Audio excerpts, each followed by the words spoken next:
Hey, you guys, welcome back. And I am Stella. This is my obsession.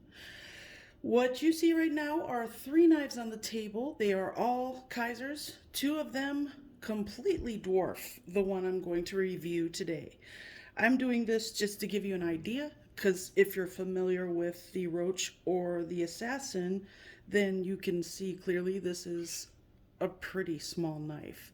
Now, I did want to do another size comparison, and this is strictly for people out there who have larger hands, because I will get into it, but the ergos on this knife are going to be uh, different, I'll say.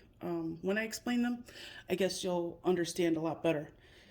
But so another front flipper here, the Infinity, and then the mini bag lighter. So it's a pretty small knife. It's a little bigger than the bag lighter, probably about the same size as the Infinity. But just to give you that overview on size.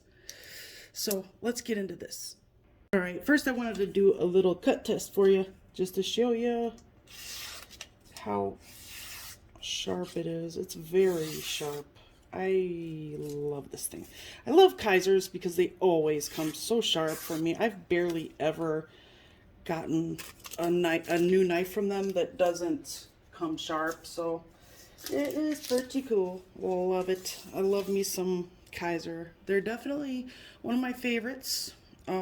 So anyway, let's get back to this front flipper here. And just a FYI, if you are a beginner as far as front flippers go, this is a great one to start with because it's so easy. It has a really nicely shaped and available tab, I guess you could say. It's got a nice amount of jimping. It's not gonna eat your fingers up like, that might right there. I still have like rotting skin in there.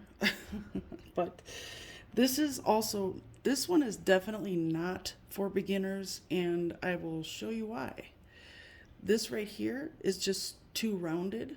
So if you can see what I'm saying there, it's pretty obvious who the is going to be the easier to flip, So that rounded off, that's the reason they have to put the jimping there that will destroy your thumb. So, but I love it. It doesn't bother me one bit. So yeah, a good beginner front flipping knife.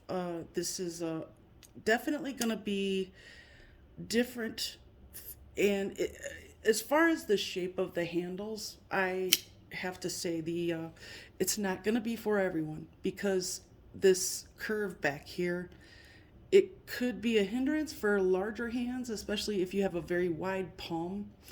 And I don't recommend using this with gloves because you're not going to be able to disengage that lock bar. And with gloves, I just don't see this being easy to manipulate. If you're in cold weather, it's going to be hard to use this because the handle will get cold. It's titanium and copper, so it's going to be freezing cold. Whereas like G10 and micarta models will adapt to the heat of your hand, so it's much easier to have a knife in your hand with material instead of titanium and copper or whatever, stainless steel, anything like that is going to be really cold to manipulate and use. But this little gem here, those were just kind of disclaimers, you guys. This little gem is pretty awesome as far as the looks. It's kind of like got that alien ship looking thing, and I'm not real into alien looking things. I'm not into that whole, Star Wars looking, like, I don't know. I hope you guys just understand what I'm saying. I'm not into that look, but this one is so subtle, it doesn't bother me, and I actually really like it a lot. This clip kind of does the opposite of what the handle does, and I really love that they had just kind of continued on with the clip. And the clip, as you can see, has no hardware on the outside, so that's pretty fabulous. And the knife itself has very little hardware. There's probably a couple of pins on the inside. As you can see, there's two pins there, Looks like this one actually is the screw. And then there may be, okay, so this tail screw goes all the way through and it actually holds the clip on as well. So that's pretty awesome when use they just utilize everything in such a good way. It's efficient. And there's that word, efficient, like I used with the Kubi Nova. This is an efficiently made knife. It's solid as a rock. There is absolutely no blade play whatsoever, no lock rock, nothing like that. The tolerances, as you can see, are really tight. This thing was pretty tight when I got it. It was a very quick break-in time though, but I could barely disengage that lock bar at first. And this blade wasn't as easy to flip out as it is right now. But thankfully, I mean, they obviously know what they're doing because the break-in time was literally maybe a couple of hours. That was it. And that means not continuously using it for a couple hours. I mean, just grabbing it, flipping it a couple times, and putting it back in my pocket. And then when I got it to work that first day, I put this thing to the max. I like to usually, when I test out my knives, I like to see how far they'll go until it literally makes me feel uncomfortable to go any further. So that's what I did with this thing, because it feels so solid. Even though it's such a small knife, it feels so solid. It just seems like it's a beast and it can just do whatever you need it to. It's also very stabby, as you can see. So if you're using this for self-defense, you'll be just fine, I think. But the copper scales, surprisingly, for some odd reason, that little bit of patina that I posted for you guys the other day, it's almost gone. I don't know how that happened, but I think somehow it got buffed off when it was in my pocket, but that's okay. I'm gonna have this for years to come, and I'm sure the patina will, come with every day, and we'll just see how beautiful it gets over time. But the blade on this guy has this jimping on the spine, and you'll see there's two spots for jimping, and it's pretty cool that they did that, because this is more for, in my opinion, this would be more for the hammer grip, saber grip, but it's good for push cuts, and you're definitely going to get that curve in the palm, and this is where the ergos will come into play for some people.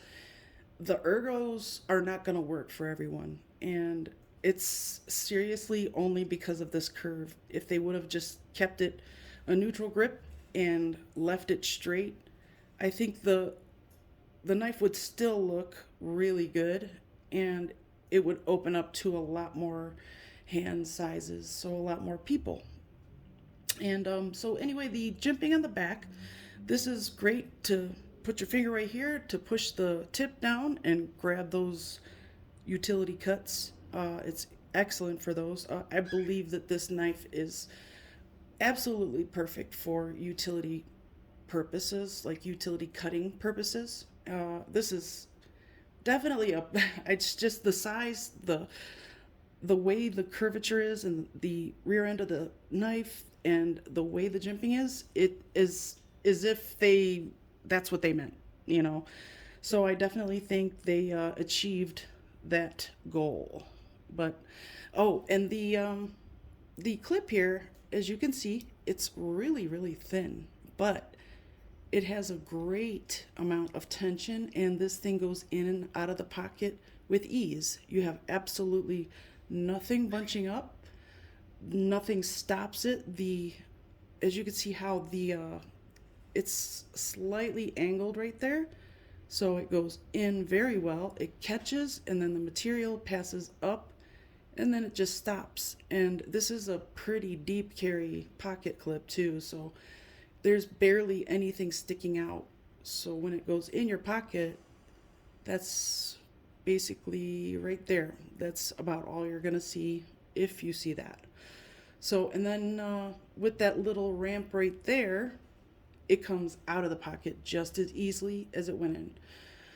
I love the relief notch that they cut on the inside of the frame lock bar. And I love these 3 little notches they put right here. I think it goes nicely with the design of the knife.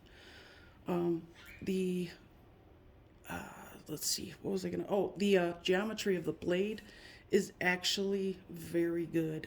I was a little afraid of what was gonna happen with this slot, and I thought for sure, I mean, I bought it anyway, but I did have a feeling this was gonna be kind of a hindrance when passing through materials, but it's actually not. I was really surprised. Cutting through tremendous amounts of cardboard the other day, I thought it would get caught and just bunch up right here. But how they did this, and I hope I can effectively show you what I mean. So you can see that area is flat right there. It's flat. So the flat grind goes up and then it just continues to go up because there's nothing here. There's no angle to stop it. So they definitely, the designer is Henar, or I am probably butchering the name, but there it is for you. He or she effectively designed the geometry of the blade because nothing gets caught up, and it's great. Because you are able to spidey flick or finger flick, but it is a little bit hard, and I would think that if you have meaty fingers, I'm not so sure you're going to be able to get it in that little spot. Sometimes, as you can see, that frame lock will be hard to push over, so I'm going to have to put a little graphite on the top of the frame lock. But I think it's just because of the weather, honestly. I think the weather has a lot to do with the action on specific knives, especially knives that have steel handles, knives with titanium and copper and brass, bronze, all those. I think that it affects a lot. But there's a really nice lanyard hole for the lanyard lovers out there. That thing is huge, nicely oversized, but it doesn't look strange on the knife. I think it definitely goes with the design and the aesthetics. I love the back spacer and how large it is. It's pretty long, so it covers the entire back, and it should be helping to keep all that dust and debris out from your pocket and things like that. You would think, ultimately that's kind of what a larger back spacer does. However, I tend to gravitate toward a lot of knives that have open construction just because it's easy to slide things through there to clean it out without disassembling the whole knife. But it's not going to stop me. If it doesn't have open construction, it's not going to stop me from buying the knife, honestly. Anyway, the action. Let me just tell you guys, this action is so smooth. It's shake shut. It's got such a light feeling to it, the action does, because the blade is, although it definitely has like a noticeable blade stock for such a small knife, that blade stock, it for some reason it just doesn't feel heavy. The blade doesn't feel heavy. It feels very, very light, and it's so easy to deploy, and it's so easy to shake shut. It's a really nice knife. I really like it. I hope you guys like this. If I didn't answer some questions for you, leave a comment down below and I'll figure out the answer, or try to get back to you ASAP. I wanted to say I'm like one sub from 400, and I think that my subscribers have done an amazing job, passing the word on about my channel. Those of you who like it and think that I'm doing something right, I really appreciate you all. Please just keep spreading the word. If you are enjoying my content, I will continue to bring you as many knives as I possibly can. I'm even looking into possibly starting to grab a couple fixed blades here and there. I've seen some very attractive ones that I wouldn't mind grabbing. But anyway, please like, subscribe, spread the word. If you like my content, let me know. If you have any questions, leave them below, and I will do my best to get back to you ASAP. Thank you for stopping by. Hope you made it to the end, and I will see you soon.